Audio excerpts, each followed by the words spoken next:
We live in the West. We have the karma of the West. And we live in an atmosphere of unending stress. Stress has become endemic to the West. We live within it and hardly notice it. We live in it just as fish live, swim in their watery medium, and hardly notice that. Only when the water becomes turbulent or the salmon have to leap the rapids are they aware of new dimensions as they come out of the water and take height. And we too become aware of turbulence, of stress, as we struggle to live in both worlds. The world of the mundane that can turn out 100,000 to a soccer match, and we have to struggle for 50 or 60. And it's struggle, struggle, struggle all the time. And my analogy there is meant to refer to the turbulence, the spiritual turbulence that we are going to encounter in the long run ahead of us. We call it the Aquarian Age. The Aquarian Age rules steps, steps which lead upwards for us and which, like those salmon, take us into higher dimensions, but demand of us great stress in the process. And it'll be so for the next 2,000 years, and what we learn about that here now on Earth may help the young ones that come after us. Maybe, probably you'll be one of the reincarnated ones that'll benefit from our understanding of stress and spirituality here today. And so I call it the yoga of stress. The yoga of stress. We know the other yogas, Hatha yoga and Jnana yoga and Raja yoga, the yoga of the mind. And we're dealing with the yoga not of bodily tension, not the yoga of emotional control, or the yoga of mental challenge, or that of psychosynthesis. The process that we're concerned with is the accepting of the challenges of the stress of everyday life. Not to run away from the stress the moment it begins to build up, like my cat does when they bring the Hoover out. And the Hoover has only got to be switched on, and he's off, and he has a choice of 5 places that he can hide from stress. We have to stick it out. And so we have to adapt to the stress. Some of you may remember Luther Burbank. He showed that putting plants under stress, great biologist, lived in Burbank, California, where I usually stay when I go to Los Angeles. And there he experimented with plants, and he put them under stress, great stress. And he found that they changed in unexpected ways. He found that under stress, plants become much more sensitive. They become sensitive to the environment, of course, but also to things like mutations. And he believed that that applied to mankind as well, to our own kingdom. That the more sensitive the plant or the man, the more readily he takes up the impressions which his surroundings and situations give off. This is why the key to the yoga of stress lies in the fact that under stress we become more sensitive. And we have to put up with that in this world, but we also become more sensitive to the inner worlds, to wherein lies the imprisoned splendor. We have wonderful physical equipment for this. Man's body was built to last half an age, a full millennium, 1,000 years, like Methuselah of Old Testament days, and others that we could name, Noah, and so on. And this is going to become a reality. We're seeing it in the great developments in the world of science. As I keep saying on my platforms all around the world, you're all going to live, your children, your grandchildren are going to live immense ages. Grandchildren of some of the young people here will live to be 125, 130. They'll be retired for 60 years of their lives. And we have to adjust. The social conditions are already struggling to adjust to all kinds of things, like the constant lowering of the age of sexual maturity in young people, dropping all the time. 14, 13, 12, and it won't even stop at the age of 8 and 9. And we have to adjust to these social changes.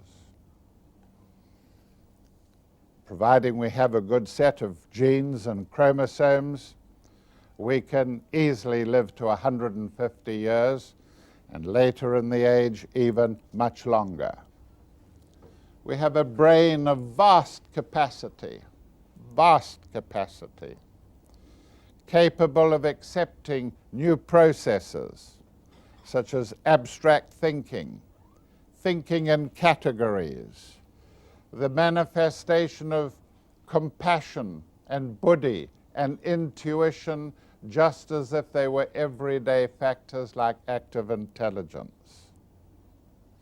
We have kidneys that run at only 1/3 of their capacity. We have lungs that use only about 2 pints of air when they can extend themselves to 11 pints. We have small intestines which are virtually immortal. They never age. It's the part of the body that never ages. We have skins that, with a little bit of help here and there, can be made to last on and on. What lets us down, of course, are the blood vessels. The blood vessels let us down. And we should always be sensitive to that factor. The blood pressure goes up, the blood vessels suffer. Run short of iron, anemic, again, the blood system and the blood vessels suffer. Fatty diets infiltrate the walls of the muscles, lay down plaques of calcium, and again, they can split and we can die quickly.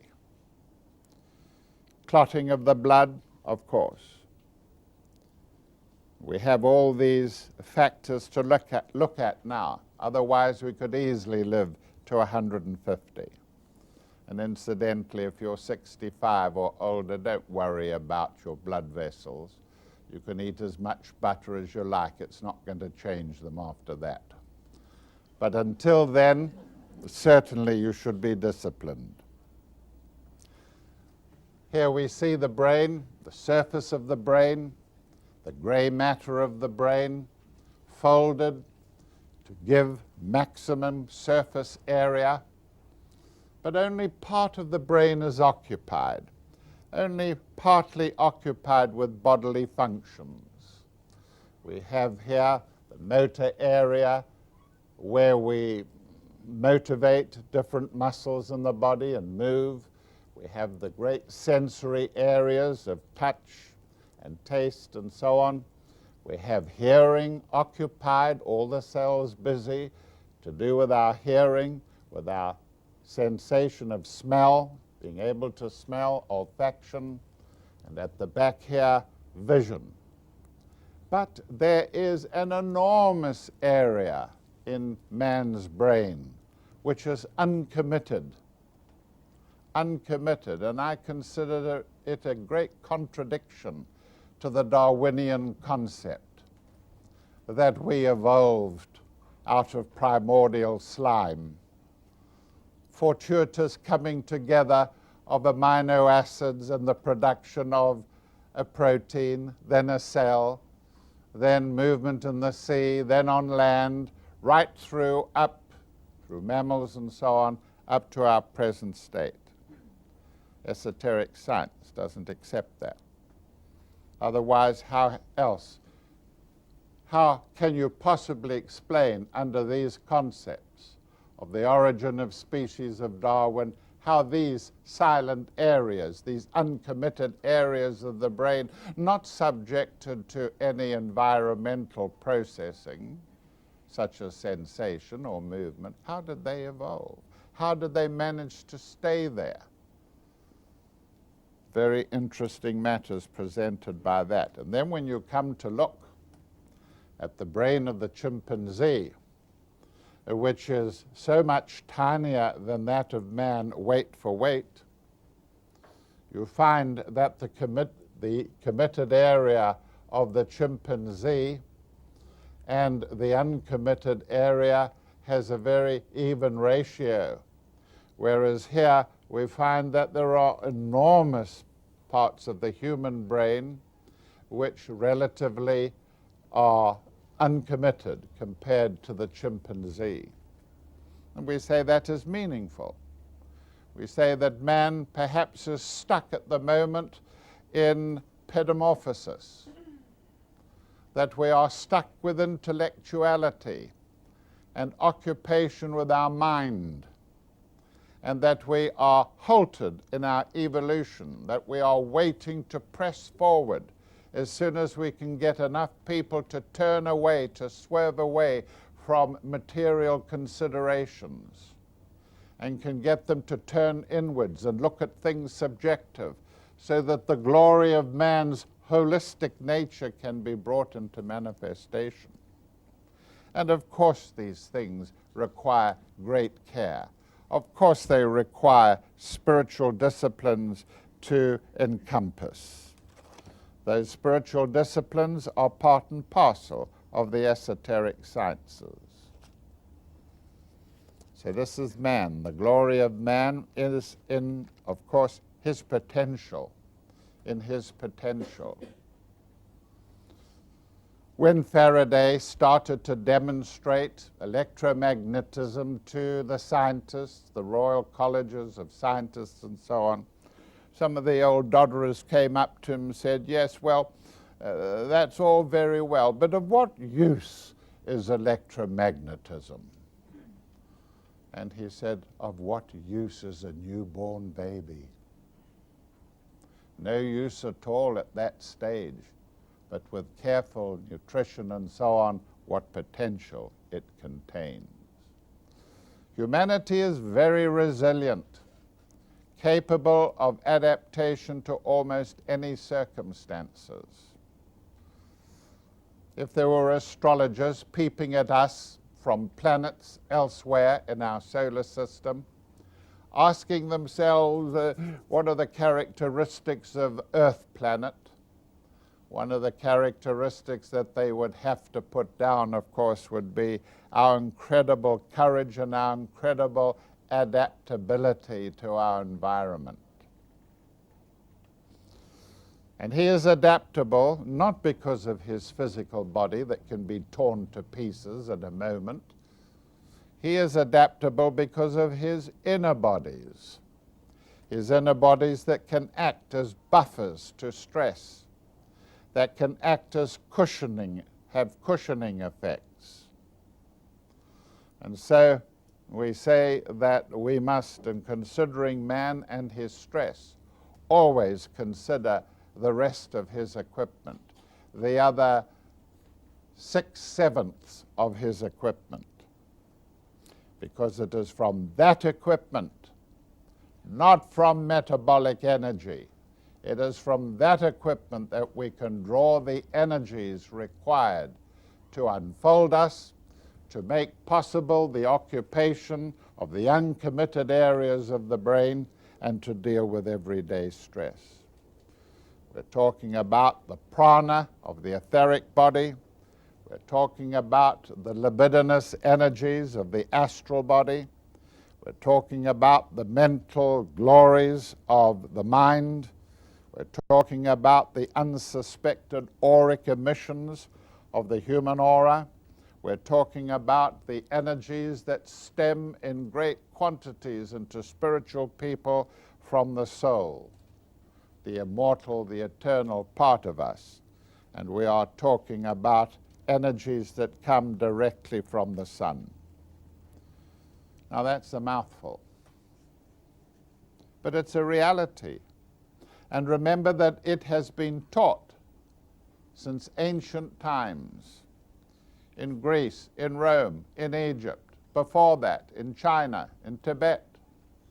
This proposition that man is more than just a physical body. And today, as science begins to come to grips with quantum, begins to examine particles a millionth the size of an atom, flabbergasted that these tiny things, can't call them anything really, they're not particles and they're not waves. They may be, depending on when they are observed and how they are observed. Flabbergasted that this kind of material has different laws to the laws that were laid down by Einstein and by Isaac Newton. Nevertheless, that is the case. And so we're talking about not just the physical body of man today, but we're concerned with that interpenetrating structure which is the great concern of the yogis. That part of man made up of subatomic particles, particles as small as the actual neutrino itself, of which this ether body, ethereal body, is made up of mainly neutrinos, particles that have no mass and therefore can't be weighed, particles that have no electrical charge and can't be registered. The etheric body of man. Ions, of course, within that body. Other subatomic particles, yes.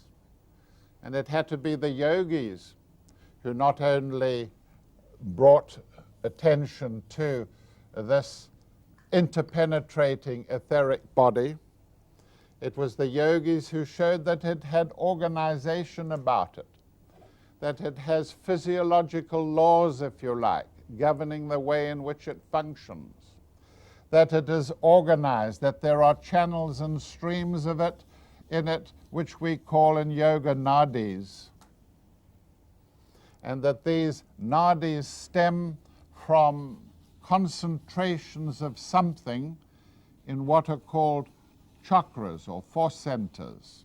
And these turn out to be centers containing the energy of prana. And the prana, as we know, comes from the sun. Science has not yet discovered it, registering it, but not knowing what it is. And this prana streams onto the earth, and when the earth is flooded with sunshine, the etheric body of man is able to absorb it, because the earth itself is interpenetrated by a force field, which the ancients called the anima mundi, but which turns out to be of the same substance as the etheric body. And you and I live, like the trees and the plants and the animals, within the etheric body of the earth.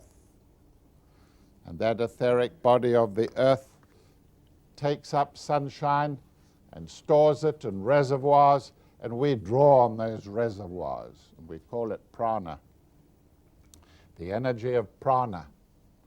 And so when we breathe, we find that by breathing we can absorb prana, because prana is attached in globules to the oxygen molecule. As seen by lead beta, it is a helix, a twin helix, oxygen O2. And that when we breathe in oxygen, sorry, wrong color, when we breathe in oxygen, we circulate it in the blood, of course, but the etheric part of it, these vitality globules, are split off, and they, via the nadis, the prana is concentrated via the nadis in these force centers on the spine, which the yogis call chakras. And if you're involved in healing yourself, not just with healers, in healing yourself, you are able to draw the energy from these great force centers, these flower-like suns that exist attached to the human spine. And the main function of this whole system of prana is to feed the brain, that brain that you often struggle with and haven't got the energy to be creative with, and the spinal cord. And these nervous structures are energized by the prana taken in with oxygen. We have to consider these things if we are going to consider how to deal with stress. And so we have this enormous energy-obtaining factor interpenetrating us. There's no excuse for not knowing about it. The books on yoga, the books on theosophy are all there. You have only to read. And then, of course, there is this extraordinary energy, which we call astral, which Freud had to call the energy of the libido, which comes from an emotional planet interpenetrating the earth also. And we call this the astral world. And from the astral world, we are able to draw energies, and we draw these energies by means of an astral body. A body made of emotional substance interpenetrating the physical, and which we charge by drawing emotionally energy from the astral world, focusing it through the solar plexus chakra, which overlies the umbilicus, and pumping it into physical, etherico-physical expression. It gives us drive, gives our personalities drive in the world. We're not concerned with the detail of that here, but you will not be able to alter your stressed condition for the good except by drawing on these energies when you need them. The element of spiritual growth demands that that astral body be integrated and controlled. If you are emotionally unstable, that astral body will produce all kinds of disorders in its astral chakras, which interpenetrate the others. The emotional nature of man is responsible, its disruption is responsible for 80% of your stress. So this is the nature of man, and he emits constantly the effluent of these bodies. And the effect of 6 billion humans, mainly orientated emotionally rather than mentally or physically, is that they produce a gigantic pressure of effluent. And it is this effluent from humans on the earth that contributes to the making of the astral world. The astral world is dependent upon, and it's reconstituting upon, the emotional effluence of man within his aura. The astral world is a world which is a replica of our world 10 years old, 10 years younger. And we live in that world. The astral world interpenetrates this room, and it is part of us. And so, this is the nature of man. We must chalk in his mental quality, a mental body hardly developed. The mental nature of man hardly occupies much of the brain at all. We would think it does, but in fact it's nothing compared to what man is going to develop in the millennia ahead. We are good for active intelligence. We can put a project together. We can, through various lineup of thoughts, undertake that project and complete it. But the mind of man is able to draw on spiritual energies. Let us just, for the sake of neatness, fill in the fact that there is a slender mental world going beyond the surface of the others and interpenetrating all. And we have a mental body capable of using that mental world. But the spiritual nature of man is in another dimension. The spiritual nature of man is in another dimension. Just as the air above the water is another dimension to the fish. And it was used, that analogy was used frequently. There is another dimension, and it has no form. It has no form. That there are images there, yes, nobody argues with that. But in the sense of a physical, etheric, mental form, no. It has three qualities, though, and the qualities contain manas, higher mental capacity. There it is.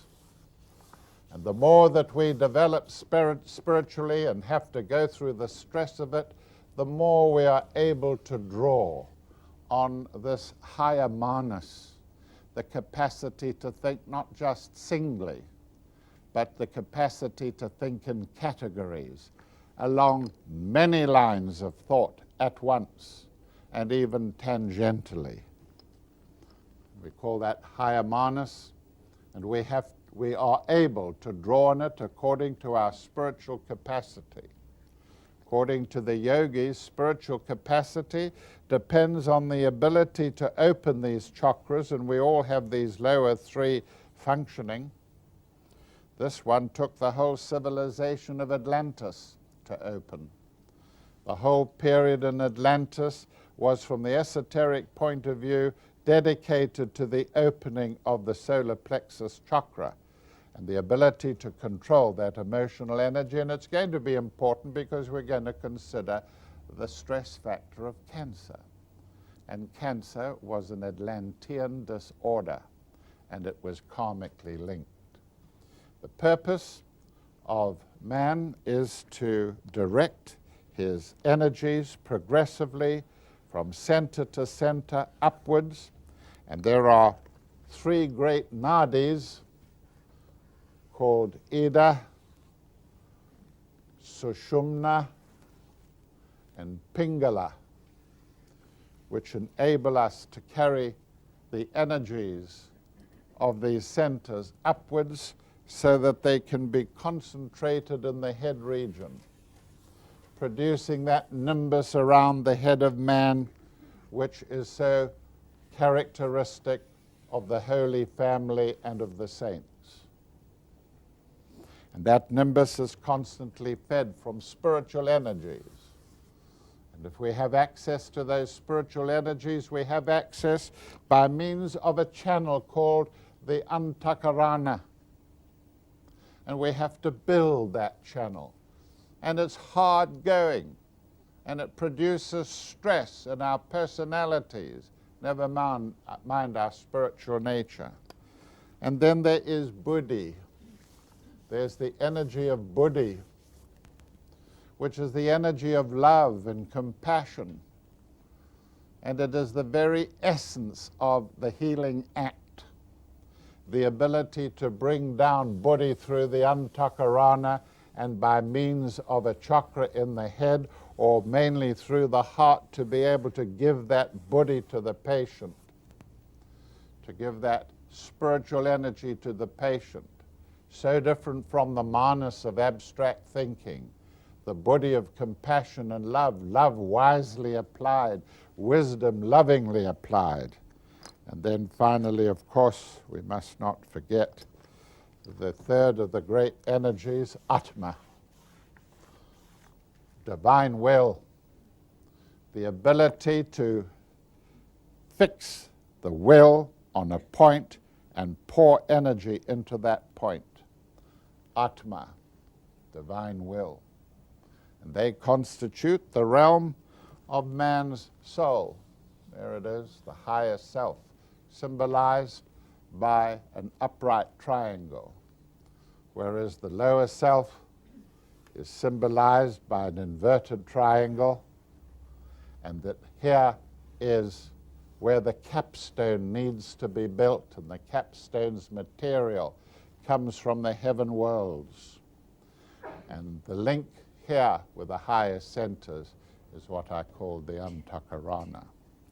The effect of this is what you know very well, is to produce an aura from the surface of the body. Depending on the spiritual standing of the individual, there is an aura. And this aura has capacity to change and to deal with stress as well. When you see all this, when you are able to trace it right down to its roots in Tibet or old China, it amazes you, I'm sure, and me, that science is determined to be unaware of it. But that doesn't matter. What science does on its own with all its funds is not so much our concern. What is our concern is the fear of death, the fear of death that haunts this planet and never lets it alone. And that fear of death is stimulated by science, stimulated by religion, and often by philosophy itself. We say that we know as much about death as we know about these structures. And I have only just pricked the surface of ancient wisdom here this morning. We want to know what death is. And the only way you can find that out is to go there, to the place of death, or go through it in a near-death experience, and for yourself find out what it's all about. What you will emerge with is what 20 million people in Northern America have emerged with through the near-death experience. That death is not a terrible state. It is only a transition. It is a transition in spiritual metamorphosis. It is inevitable. And it is part of the advancement of man's nature towards a state in which he no longer needs all this, and in which he can live in the higher realms, the arupic realms of the spirit.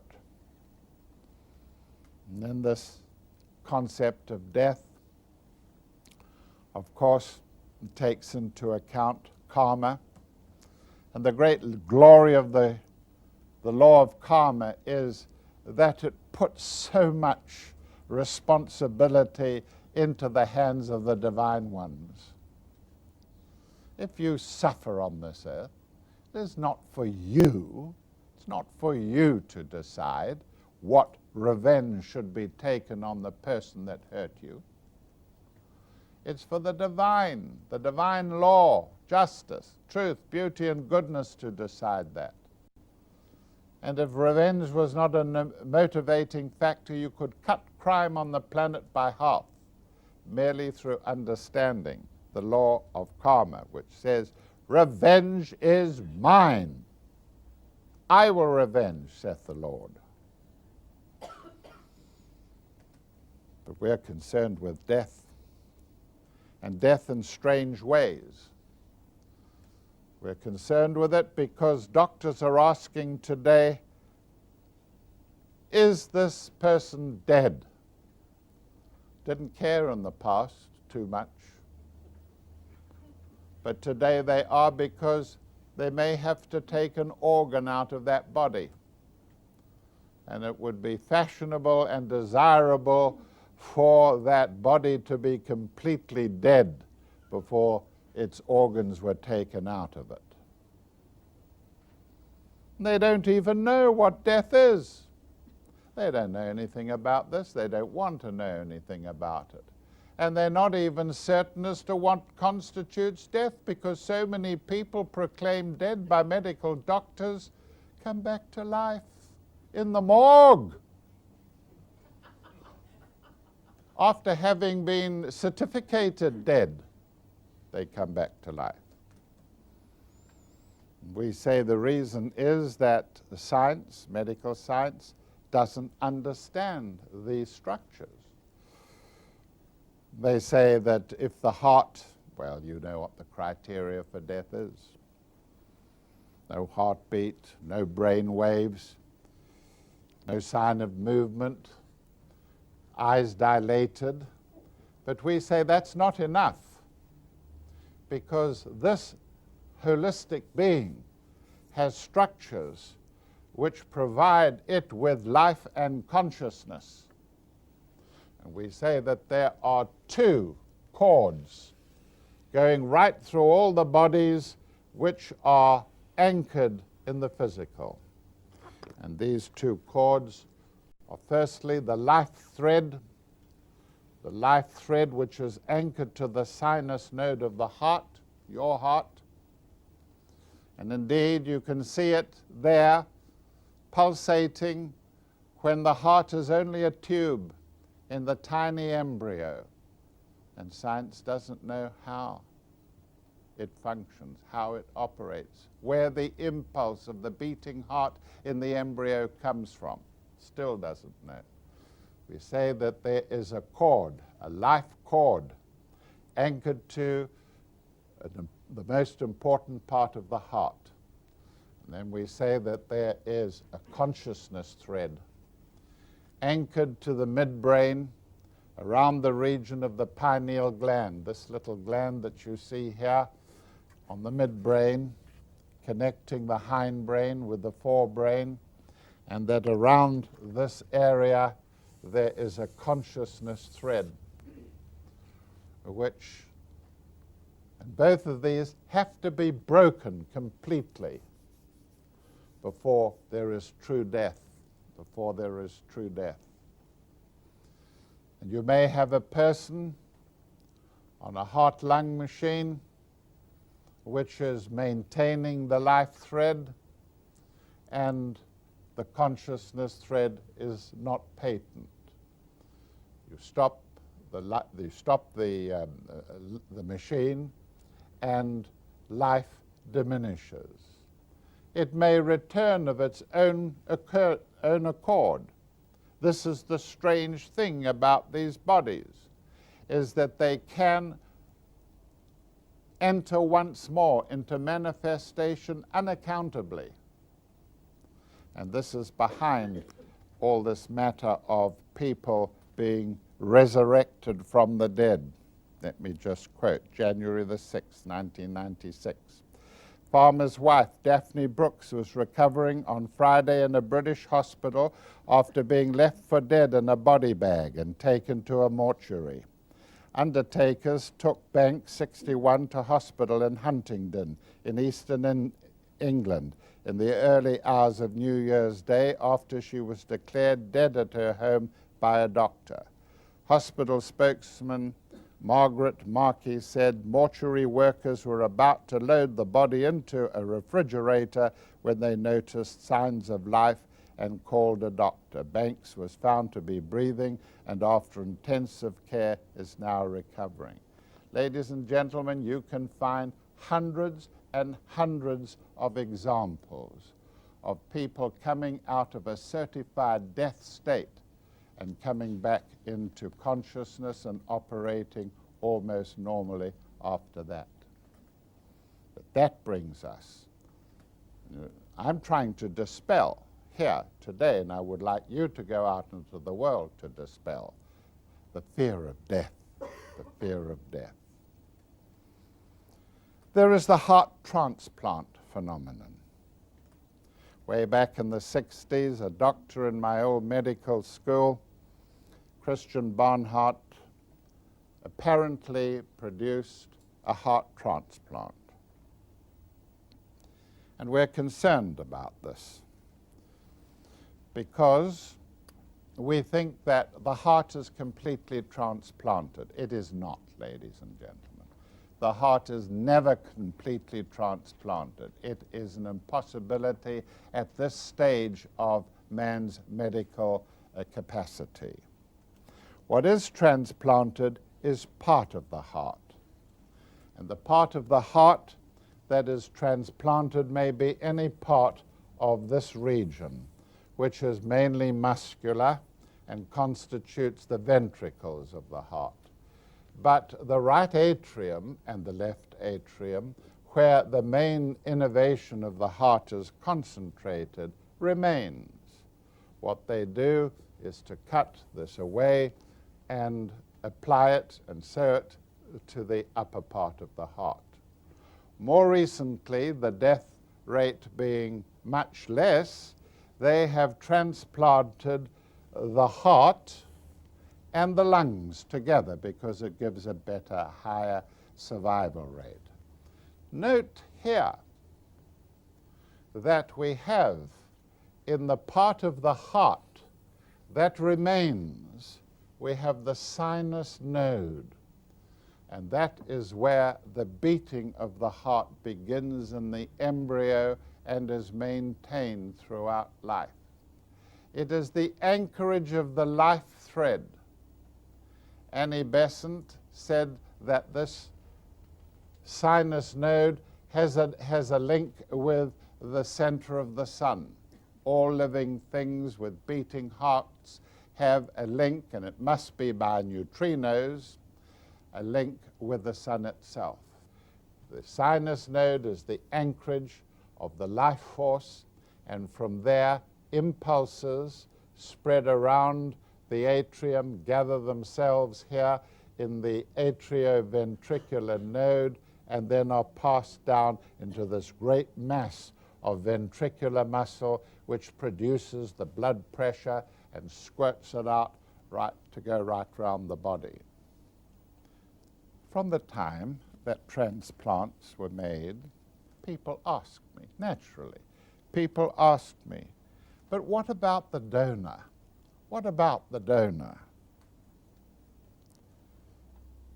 And my answer then was, through direct observation in the astral world, that the donor of a heart suffers untold agony whilst being in proximity to the receiver of his heart, her heart.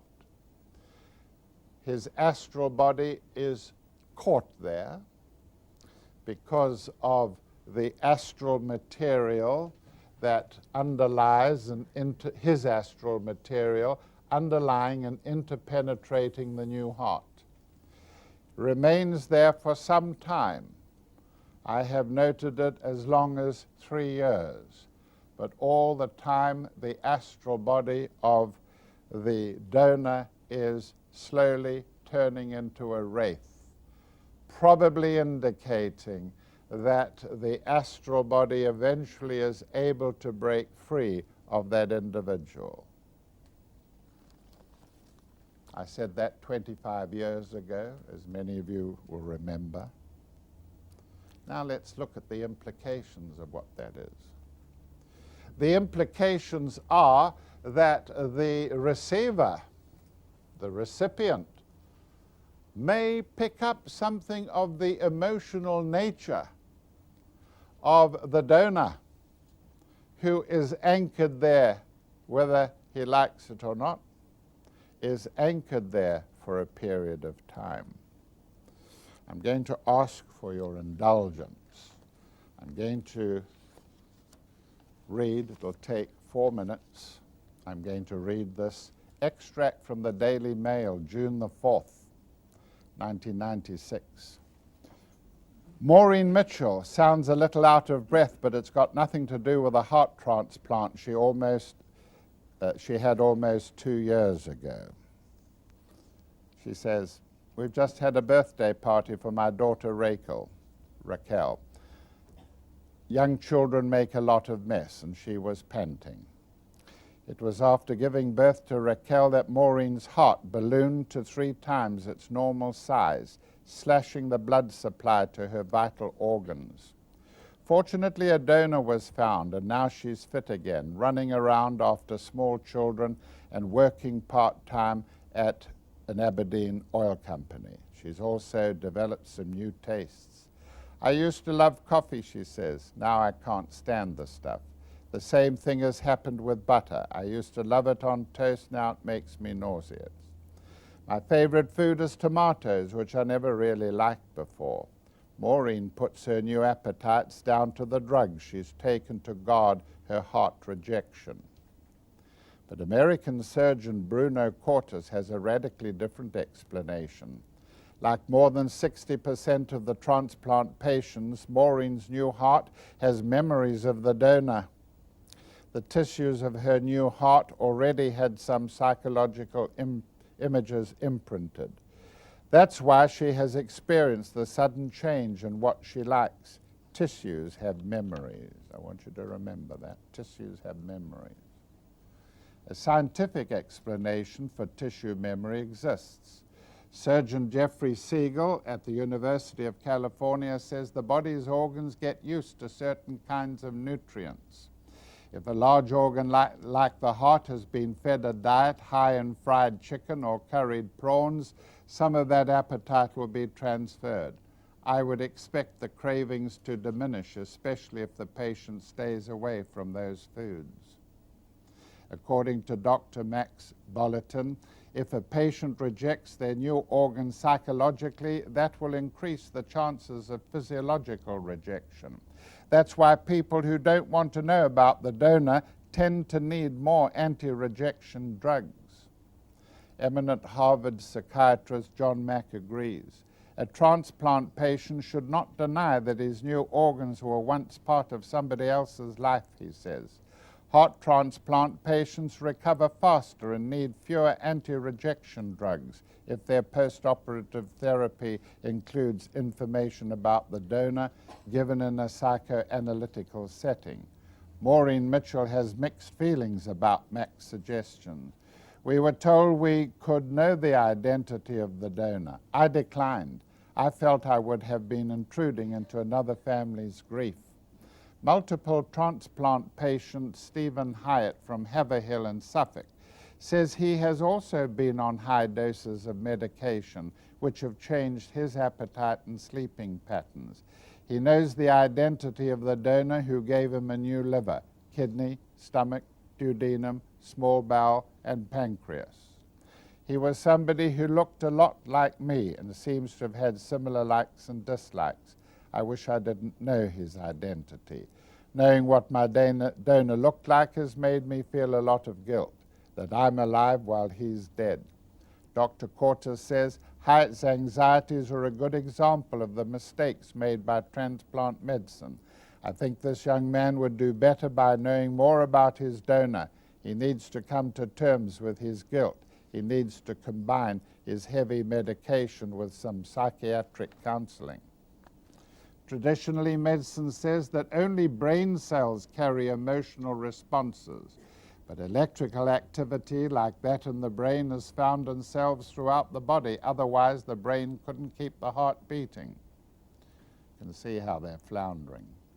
Dr. Cortes has studied more than 300 transplant patients and has found around 60% have strong post-operative memories that are not their own. Further inquiry found that the memories came from donors in 90% of these cases.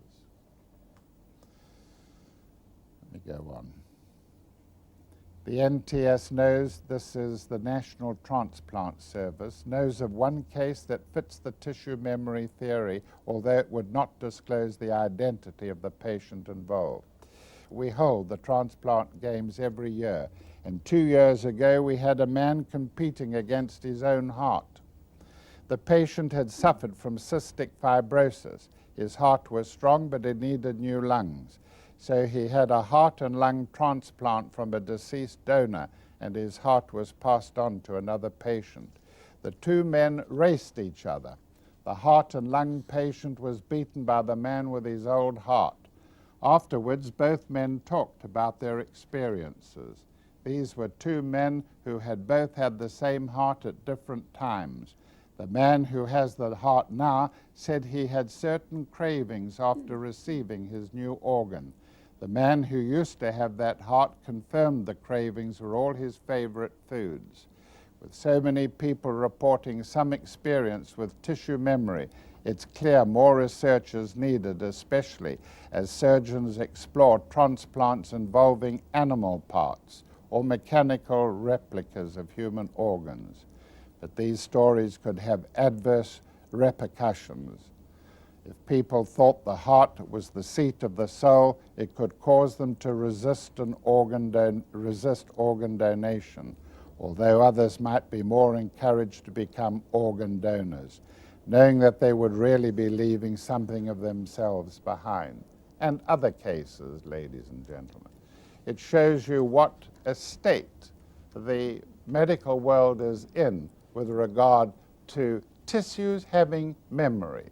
Not that we deny it, not at all. The very basis of human memory is that the memory banks do not reside within the physical tissue. They reside in the etheric interpenetrating tissue of the brain and in the astral interpenetrating tissue, as observed here.